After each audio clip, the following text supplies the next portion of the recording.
Hello and good afternoon, everybody. This is Jonathan with the South Texas Literacy Coalition. It's been a while since I've done one of these streams, so bear with me. I gotta get my bearings back. I'm really happy to be here today. Today is November the 17th. We are now the afternoon. It is 12:01, and today we have another segment of our Lawyers for Literacy. On top of that, it's a very exciting month because it is also National Family Literacy Month. And again, I just really want to quickly emphasize the importance of that and what that represents, the idea behind family literacy. One of the things that we like to promote here and really advocate for is the idea of family involvement when it comes to reading and writing skills with your children, with students. The idea and that a parent engages with their children in these skills and reading and writing is really, really important topic that we like to cover because it goes such a long way. As many of you know, we are a little bit more of a non-traditional approach to literacy. We like to focus on the early childhood intervention. And in doing so, again, we like to focus on the family engagement component because when we are creating an environment for kids geared towards books, we always look to create that environment where it's fun, it's engaging, and it's fulfilling to where it's no longer seen as a task or work, oftentimes as it could feel when they're in school, but as something enjoyable. And the family engagement part to that goes such a long way when you can have fun with your kids, when you can teach them to enjoy the process of reading and create a beautiful environment of wonderful memories. That goes such a long way for the development of the child as a whole, but the development of those skills when it comes to reading and writing comprehension. So again, National Family Literacy Month, very, very special month. We'll be promoting a little bit more information as we go. Coming up in the next 2 weeks, we will have another special guest coming on in recognition of Family Literacy Month that will be providing different little activities, not just for the kids, but for the parents out there to engage with their children in family literacy. So without taking up too much more time, let me go ahead and introduce our special guest for today. So today I have Ms. Cristina Saldivar. She's part of the Lawyers for Literacy group. And this group is geared towards promoting literacy from a legal standpoint, I guess you would say. And so, Cristina, really quick, tell us a little bit about yourself as far as, you know, what agency you're with and a little bit of a background in your career. Thank you, Jonathan. As you said, my name is Cristina Saldivar Garcia. I When I try to explain to my classrooms what lawyers do, it's hard because basically lawyers help solve problems. And as you know, there are a lot of different types of problems. So there's a lot of different types of lawyers that get to help with those problems. And those are problems in business. Those are problems in contracts, in things. Every time you watch a TV show, somebody's getting paid to be there. And so a lawyer helps kind of fix those problems of how much that person is getting paid and how long they're going to be there. And so we're really kind of in the background a lot of time to help a lot of different problems. The type of problems I help solve is I help solve problems having to do with car accidents. And that's really all the types of work I do right now is I deal with car accidents and people that have maybe gotten in trouble when they're in a car accident. Some of them haven't gotten in trouble, and that's why I need to help them out. But there's a different type of lawyer for almost every different type of subject that you could be interested in. And so that's why we all got together, a group of lawyers, to really help with Lawyers for Literacy and really push literacy, because none of us would be lawyers without reading, and reading well, and reading a lot. So by the time you get to law school, you're going to be reading a lot of different things. But a lot of us, most of us really just enjoy reading altogether. So even though reading is a big part of our job, and we're reading a lot of different laws and contracts, we read in our spare time. I love to read books about history and different people that did really cool things. I just read a really awesome book about a woman who is responsible basically for all of the modern medicine that we have today. So Wow. every time you get sick and you get a shot with some antibiotics, this one woman helped all of the antibiotics you're getting. And so it's really, really cool to learn about that stuff still. And I had no idea she existed until I read the book. And I just found the book kind of walking down, I was in Target naturally getting way more than I needed and found the book and really loved it. And so that's one thing that we always want to share with the schools that we visit and with the people that we talk to, that you can love reading your whole life, and it really starts now. And we're so happy that we get to go and talk to schools and talk to kids about reading, and to get to share these awesome stories like the one that I'm going to share today about segregation. Today, we're going to hear about young Sylvia Mendez and how her family fought for desegregation in her community. And it has to do with a court case that is called Mendez versus the Westminster School District. And I know if you say lawsuit, it sounds like it's going to be hard, but no, it's a really wonderful story. And I can't wait to share it with you guys, with everybody watching. And if at any point you have a question about what I'm reading, Jonathan, do you want to explain to them kind of how to Yes. ask questions? Yes, let me explain that. Before I do, let's make this a little bit more festive of a background. I have the turkey, but that's not Thanksgiving enough. Thanksgiving is next week, so let's see if I can. There we go. Boom. There we go. So here's what's going to happen. She's going to do the read along, but as we're doing the read along, everybody that's viewing, please leave a comment. See that down below. Leave a comment for a chance to win a copy of this book. What's going to happen is when we're done with the book reading, when we're done with the segment, I'm going to gather all the names and I'm going to do a live raffle wheel, and we will raffle off a free copy of this book and have it mailed to you. So you don't have to worry about coming to pick it up or anything like that. We will send it off to you for free. So please leave a comment. I'm going to pop this up as we go during the segment. But before we do the read along, I wanted to kind of dive in a little bit more as far as reading and how it plays a role in your life. So again, how much does reading play a role in your day-to-day when it comes to your career? How much reading goes into that? Every day. It's my whole job. So not just reading, but not just being able to read the words on the page, but to read them and know what they mean when it comes to my case or when it comes to the law that I'm researching. Every single day I read. And it really started when I was in school, and you learn and you read awesome books like this, like books like I'm about to read, Separate is Never Equal. And I had really awesome teachers that would just sit and talk to the book, talk about the book with me.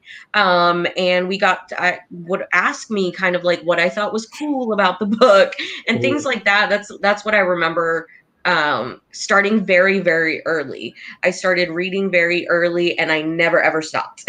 And so now today I read every single day, and I know most lawyers do. We have to read every day and make sure that we know what's going on with our cases and stay current with the laws and know how to read the laws and understand how they apply to our cases. So not just reading, but critical reading and analyzing is really, really important for what we do. Yes. And so again, the next question would be, or not question, but tell us a little about the Lawyers for Literacy. So those of you who are catching up, Lawyers for Literacy program, the Lawyers for Literacy is not just a group that comes online and reads and gives information. Prior to COVID, there was a lot more happening in person prior to COVID, along with everybody else. So tell us a little bit about what you all were doing prior to COVID with the program, and the importance it played with the children, I guess, that you were helping. Yeah. So we would go to different elementary schools and read, again, kind of not just reading the story. So we would always read a story that is really important to our field and to the law and the history of the law. So we've learned about some really great people like Justice Sonia Sotomayor Mhm. and Justice Thurgood Marshall. So these are really, really important judges, and we get to go into class, explain who we are, talk to the kids, read the story, and then we get to talk about the story. Kind of like what I was talking about earlier, how my teachers would sit and talk to me and see what I learned and what I liked and what I didn't like. We get to do that with the kids, and we get to answer questions about what we do. And like I said, there's a lot of different types of lawyers, so whenever I go, I get to talk about being a lawyer, helping solving problems having to do with car accidents. But we've got other lawyers who work in the courthouse, and so they get to work with people who've committed crimes or help people who've been accused of crimes. And so we really get to explore just the different types of law that there is and what lawyers do. And sometimes people have never heard of lawyers and they don't know what they do. And so we've got to explain, well, like where we are, what we do, and really just introduce ourselves and try to be there for the kids and try to make a good impression and maybe get one of them interested in the law early on. But that's just wishful thinking most of the time. And I'll tell you, I think one of the great thing is, and the unfortunate part is, oftentimes when kids see or think of lawyers, oftentimes when that first engagement is, it's not because it's something positive in Right. their lives. And so I think one of the greatest things that we do see from this program is that they can see lawyers early on in a different light and a more positive light, positive Yeah. environment, to where they understand that, not, lawyer, there's nothing negative surrounding the career of it. Yeah. The unfortunate thing is, again, certain kids will have a first negative experience, but again, it opens up the door for so many positive experience when it comes to, the career of Right. in the legal field. And so it's such a great Yeah. thing to see. Really is. And to know that negative experience, or even just lawyers in the courtroom or lawyers having to do with the criminal justice system, those aren't the only lawyers there are. There are plenty of those lawyers, and they do a wonderful job in their field, but that's not the only kind of lawyer. And so you've got lawyers that have never dealt with a crime whatsoever, and we've got plenty of those lawyers. And we want to show the kids that there's a lot of different types, and that you can always look up to a lawyer and ask any questions about their job or reading or education and how their school helped them get there, because it takes a long time at school to be a lawyer. Yeah, I can imagine. And so what we're gonna do next is, again, just a real quick reminder. We're gonna start the read along. And again, I'm really glad that we're able to have this open conversation, because for the adults that are watching, oftentimes the adults the one that's going to be watching, and then when the book read along comes part, or when they watch the replay later on, they fast forward to that read along for the kids. But it's good to have this information for the parents. And again, National Family Literacy Month, we hope the parents are engaging as much as possible. So oftentimes the parents, please, we ask that, this information we're giving to you as far as the legal professional lawyers for literacy program, you find a way to communicate with your kids prior to the read along, to explain a lot of these ideas that go along with the theme of the book and go along with the theme of the profession in itself. So without further ado, I'm going to disappear in the background. It will be Christina. And again, just remember, leave a comment. Please leave a comment. Feel free to leave a comment. If not now, leave a comment after the post. I'll leave the post up, and I'll wait maybe like 2 hours, and before the end of the day, the work day, we'll go ahead and go live with anybody that's left a comment, and we will raffle off a free copy of this book. So I'm going to Awesome. Thank you, disappear, Jonathan. and I'll let you take it from here. Thank you. So sometimes when you read a lot, you have to wear glasses because your eyes get tired. And so the glasses help. Today, we're going to be reading a book called Separate is Never Equal. And this is a book about a little girl named Sylvia Mendez and her family's fight for desegregation. And that's a really big word. Some people have never heard desegregation before, and or segregation before. And I just want to take a moment, kind of explain what that is. So segregation is when you force separation. So when you force people to be apart based on their racial group. based on being a different race, and you can make them separate either in a country or in a community or in an establishment like a school or a restaurant or a library. And so today we're going to hear a story about segregation. And like I said, Sylvia Mendez and her family and their fight. And this book actually won an award for how they talked about this. So with no further ado, I present to you Separate is Never Equal.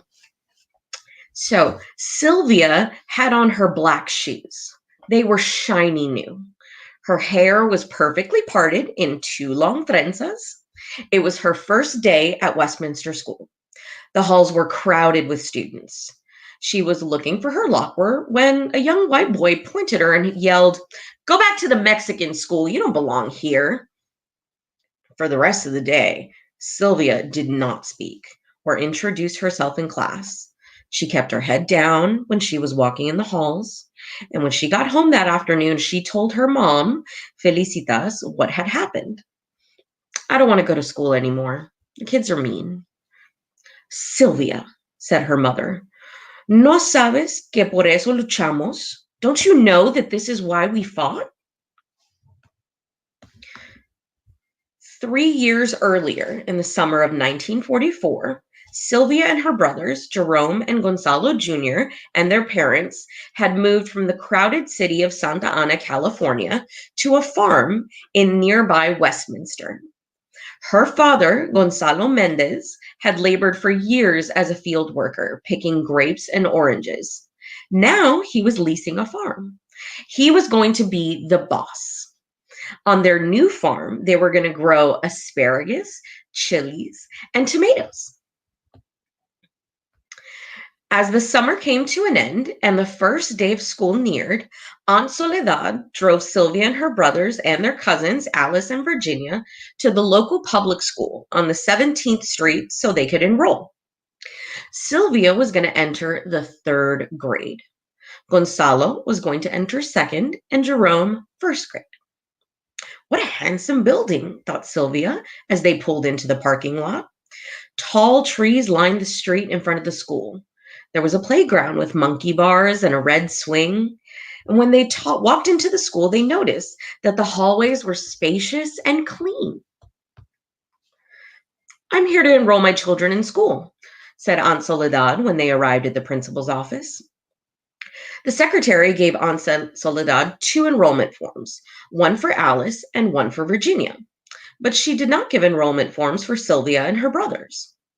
"They cannot attend this school," said the secretary. "They must go to the Mexican school." "Why do I have to go to the Mexican school?" Sylvia wondered. She was not Mexican. She was American. She spoke perfect English. Her father was from Mexico, but he had become a U.S. citizen. Her mother was from Puerto Rico, which was a U.S. territory. Aunt Soledad was upset. "But we live in this part of town," she said. Sylvia looked at her cousins. They had light skin and long auburn hair, and their last name was Vidari. Their father was Mexican, but of French descent. When she looked at her brothers and at her hands and her own bare arms, she wondered, is it because we have brown skin and thick black hair and our last name is Mendez? "Rules are rules," said the secretary. "The Mendez children have to go to the Mexican school." "I will not be enrolling any of them then," said Aunt Soledad, and she stormed out of the office, taking Sylvia and the other children with her. When they arrived home, Aunt Soledad told Sylvia's father what had happened. Mr. Mendez told her not to worry. It had to be a mistake. He would take care of it. He was a businessman, and he was used to dealing with people. The next day, Mr. Mendez met with Mr. Harris, the superintendent of the Westminster School. Mr. Mendez explained that his family had just moved to a nearby farm. "The public school on 17th Street is the closest school to our house, and my children should attend it." "Your children have to go to the Mexican school," said Mr. Harris. "But why?" asked Mr. Mendez. He was not given an answer other than, "That's how it's done." In the following days, Mr. Mendez met with Mr. Atkinson, the county superintendent, Mr. Harris Superior, and then with the school board, which oversaw all the schools in Orange County. But they all said the same thing. Your children have to go to the Mexican school. But why? Mr. Mendez kept asking, and no one would give him a satisfactory answer. That fall, Sylvia and her brothers had to attend Hoover Elementary, better known as the Mexican School, on Olive Street in the city of Westminster. The building was a clapboard shack, and the halls were not spacious or clean. A cow pasture surrounded the school. The students had to eat their lunch outside, and flies would land on their food. There was an electric wire that surrounded the pasture to keep cows in. If you touched it, you received a shock. The school did not have a playground, not even a swing. The Mendez family did not give up. Time and time again, Sylvia heard her father talk to coworkers, friends, and other parents. It's not fair that our kids have to go to an inferior school, he said. It's not only the building that's the problem. The teachers at the school don't care about our children's education. They expect them to drop out by the 8th grade. How will our children succeed and become doctors, lawyers, or teachers? Mr. Mendez created a group called the Parents Association of Mexican American Children. He tried to collect signatures for a petition to integrate the schools so that all children, regardless of their skin color or background, could have the same opportunities. But every time he asked someone to sign the petition, he would get the same answer. No queremos problemas. We don't want any problems. Many of the parents worked on farms owned by white families and feared they would lose their jobs if they supported the petition. One day, a truck driver overheard Mr. Mendez trying to convince a coworker to sign his petition. You know, said the driver, you could file a lawsuit. The truck driver told Mr. Mendez about a lawyer named David Marcus, who had filed a lawsuit on behalf of people in San Bernardino and helped them integrate public schools there. At that time, not only were schools segregated, but also other public areas as well, such as pools, parks, and movie theaters. Some businesses even had signs that read, "No dogs or Mexicans allowed." Mr. Mendez decided right then and there to hire Mr. Marcus, even if it meant having to spend all his savings to do so. Over the next few months, Mr. Mendez and Mr. Marcus traveled all over Orange County looking for people who had experienced similar problems. Sylvia watched her father leave early in the morning. Sometimes she saw him come home in the evening, but often she only heard his footsteps when he got in late at night. While he was away, Sylvia's mother had to take care of the farm. Mrs. Mendez would get Sylvia and her brothers ready for school, and then she would go out into the fields. She started the irrigation system, drove the tractor, oversaw workers, and solved any problem that arose. With the help of Mr. Marcus, Mr. Mendez found and talked with other families who were dealing with segregation. One of them was the Estrada family. Mr. Estrada had fought in World War II. He had risked his life next to Americans of all races and backgrounds. But when he returned to America from the war, he found that his children were not allowed to attend school with white children.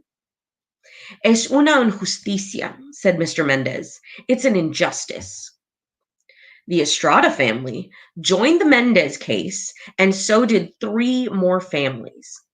The families were from different school districts in Orange County: Westminster, where Sylvia lived, Garden Grove, El Modena, and Santa Ana.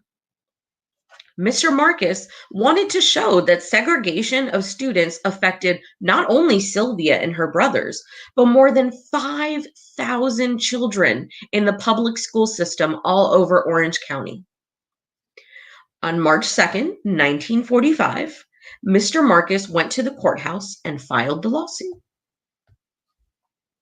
The trial was held at a courthouse in Los Angeles. Sylvia and her family dressed in their best clothes and sat in the courtroom to listen. The hearing lasted 5 days. Each day, Mr. Marcus called to the stand parents from the different districts in Orange County and the superintendents from each district too. On the first day, Mr. Kent, the superintendent of the Garden Grove district, was questioned. He said he sent the children to the Mexican school to help them improve their English. That's a lie, thought Sylvia. Her English was as good as the English of any children at the Westminster School. Do you give the children any test? Asked Mr. Marcus. Mr. Kent claimed that he did. We do so by talking to them, he said. That's another lie, Sylvia wanted to yell. No one had questioned her. They rejected her from the Westminster School without asking her a thing. For what other reasons do you send your children to the Mexican school? Asked Mr. Marcus. Sylvia and her family braced themselves to hear what Mr. Kent would say next. For their social behavior. They need to learn cleanliness of mind, manner, and dress. They're not learning that at home. They have problems with lice, impetigo, and tuberculosis. They generally have dirty hands, face, neck, and ears. The Mendez family and the others in the room stared at Mr. Kent in disbelief. What he's saying was not true. It was degrading. How many of the 292 children at the Mexican school are inferior to whites in personal hygiene? Asked Mr. Marcus.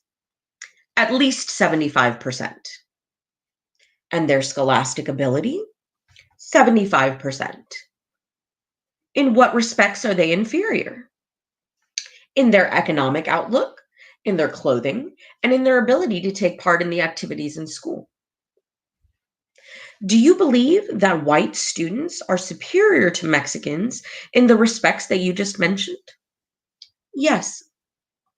And is that one of the reasons they're being segregated? Yes. Time and time again, Mr. Mendez asked, why can't my children attend the Westminster School? Now, he had his answer. On the second day, Mr. Marcus called to the stand a 14-year-old student from the Mexican school in El Modena.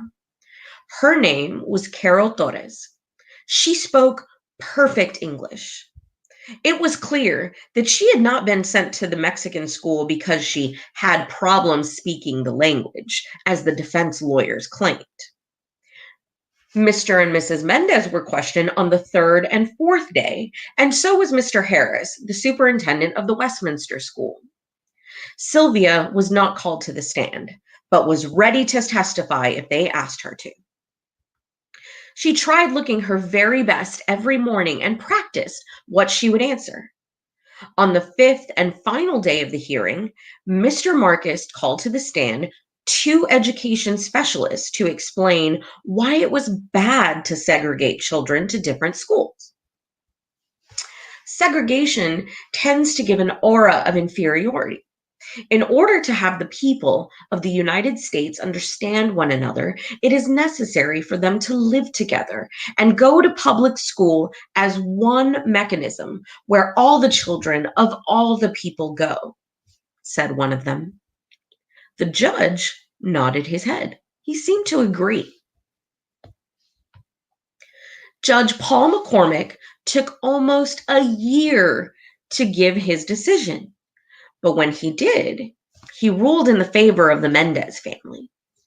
In his ruling, he said, public education must be open to all children by unified school association regardless of lineage. That meant that everyone must be allowed to attend school no matter what his race, well, no matter what his or her race or background. The Mendez victory made the newspaper headlines. Sylvia's family was ecstatic, but they did not have much time to celebrate because the school board appealed the case. That is, they asked for another trial. Sylvia and her family had to go to the state court in San Francisco and argue the case again. In the new trial, the Mendez family received support from the League of United Latin American Citizens, the National Association for the Advancement of Colored People, the Japanese American Citizens League, the American Jewish Congress, and other organizations. These groups sent letters with information relevant to the case and asked the judge to rule in the favor of the Mendez family. Sylvia was amazed that people with different backgrounds from different parts of the country who had never met her family were getting involved in the case and trying to help them. But her mother said, "Cuando la causa es justa, lo demás te siguen." When you fight for justice, others will follow. On April 15th, 1947, the judges in the Court of Appeals in San Francisco ruled in favor of the Mendez family again. That June, Governor Earl Warren signed the law that said all children in California were allowed to go to school together, regardless of race, ethnicity, or language. So remember, Sylvia's mother, we fought to make sure you could attend a good school and have equal opportunities. Sylvia thought long and hard about what her mother said. The next day, she returned to the Westminster School. This time, she did not listen to any whispers. She ignored the children who pointed at her and called her names. Instead, she held her head high. Her parents had fought not only for her and her brothers, but for all of their classmates.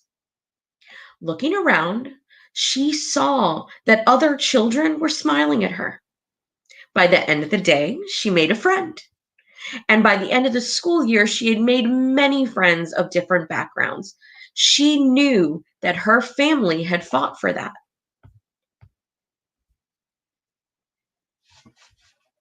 The end. In I the really book. like, and again, Lawyers for Literacy, throwing that name out there, Lawyers for Literacy. Amazing book, amazing read. Has a lot to do with our culture here in South Texas as well. A lot of us, the majority is has Hispanic background. But also keep in mind, one of the characters of the book that played a huge role in supporting this part of history was the legal aid, the lawyer, David Marcus. So again, I know in communicating with kids, they often don't get to see early on the positive roles lawyers place in life. But again, what better example of a positive role that a lawyer plays in life, that of David Marcus, the character in the story that helped this family and helped millions of families throughout history have a right to equal education. Well, like I said, so lawyers help solve problems, right?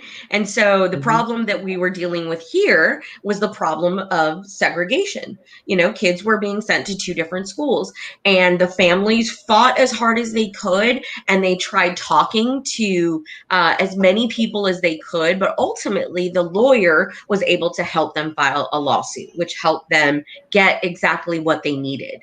So that's one example of how a lawyer helps solve a problem. And the problem can be as big as segregation in schools in a whole state, or it could be as small as, you were in a car accident, kind of like what I do. So they're problems big and small, but there's lawyers all over the place that are ready and willing to help, much like Mr. Marcus. He was ready to drive all over the state and talk to people and find people to help his cause and to help Sylvia and her family's cause.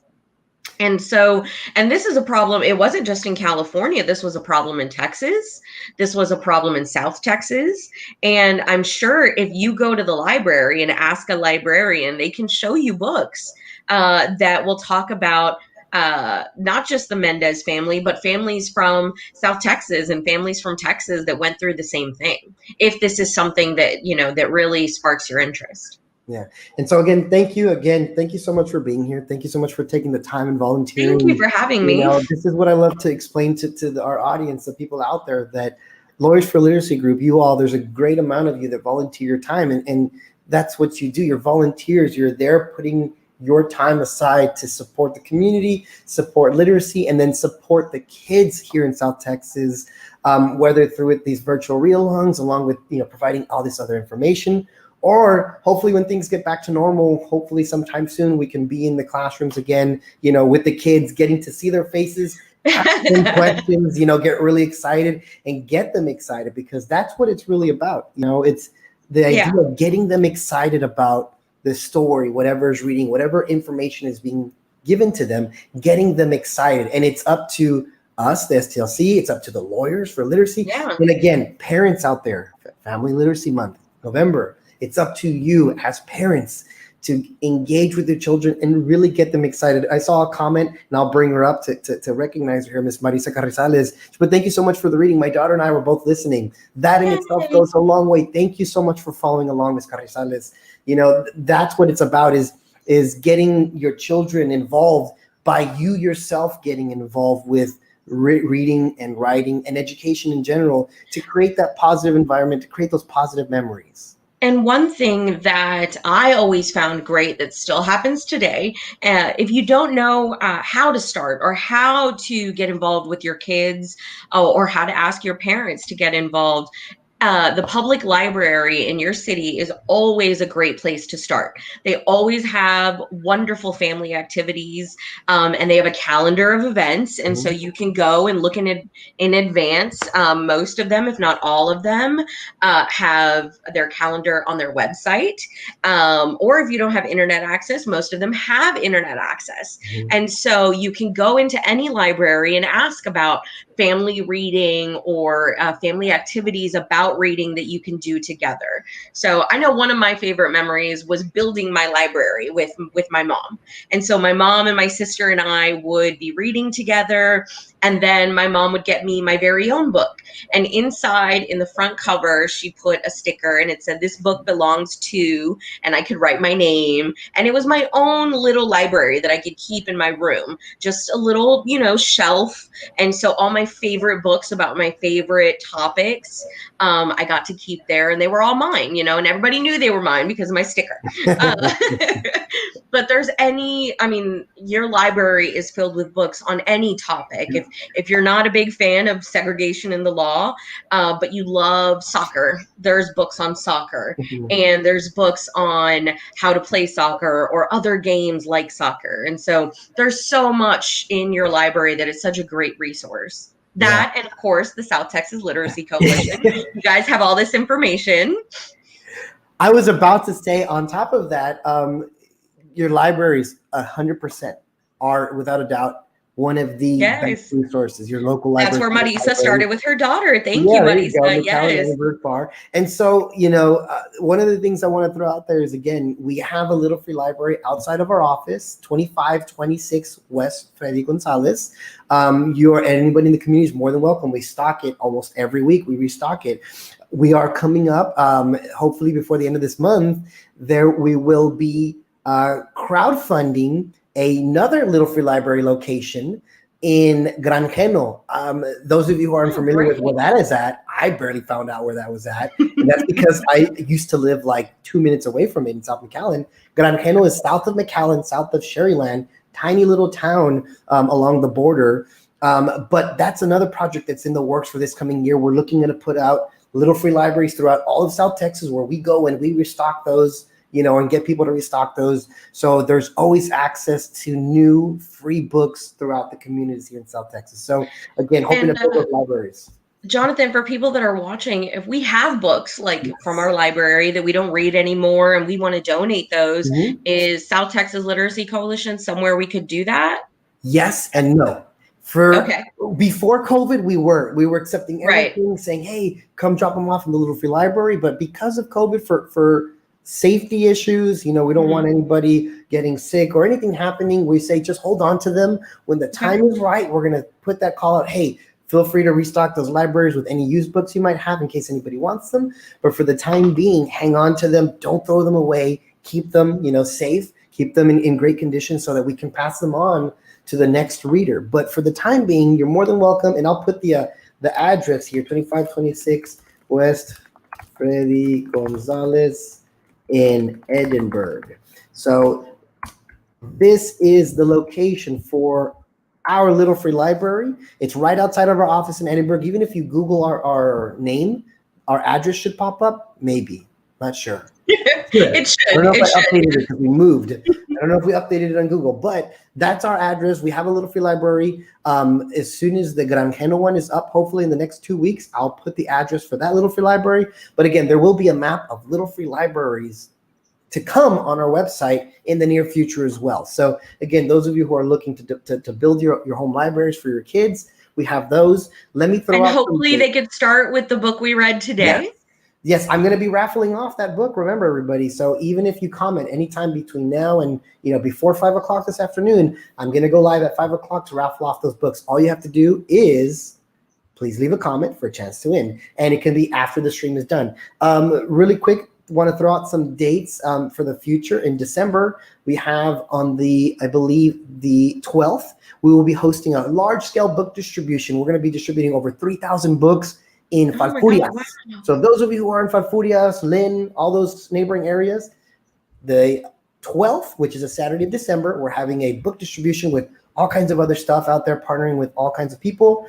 On the 17th, we'll be doing a large-scale book distribution in Jim Hog, I believe Hebronville, over 3,000 books. So each kid out there should be receiving over 3 books each if they attend that drive-through event. And then potentially, this one's not set in stone yet. This is potential. On the 19th of September, the same thing will be happening in Harlingen. If December?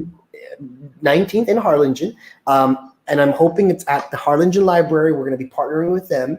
And if everything works out right, I will post it after once we get official confirmation. Again, over 3,000 books, maybe even 4,000 books. We got to double check. But so each kid will be able to walk away from anywhere with 3 to 5 books. Again, it's a drive-through event. You've got to drive up, give you your goodie bags, and there'll be all kinds of other stuff out there. So again, and that is a great start to your own personal library. 3 books. I mean, I read books over and over and over again. So 3 to 5 books is an awesome start to your own personal library. And those sound like really great events. Yeah, so I hope everybody watching that's in those areas writes down those dates so we can have an awesome turnout. That sounds great. Yeah. Okay. And so again, I don't want to take up any more of your time. I know you're super busy schedule, a lot going on, but again, I just want to take the time to thank you one more time for being here. It goes a long way to have the lawyers involved with anything that's going on in the community.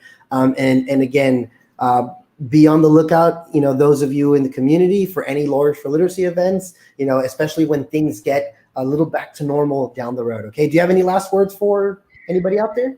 No, just thank you everyone for watching, and I hope that you get to take some time and read with your family, whether it's your brother, sister, cousins, mother, father, aunt, uncle, anybody. Take the time. The holidays are the best time to go through and read with your family. So I hope you do that for National Family Reading Month. Thank you for that advice. All right. Well, until next time, we do have another Lawyers for Literacy in December. So we will have Miss Alyssa. What's Alyssa's last name? Romero. Alyssa Romero will be our guest with the Lawyers for Literacy. Yeah, she's a great reader too. So stay tuned for that. All right. Well, everybody have a wonderful day. Bye, guys. Bye, thank you. Bye, Christina.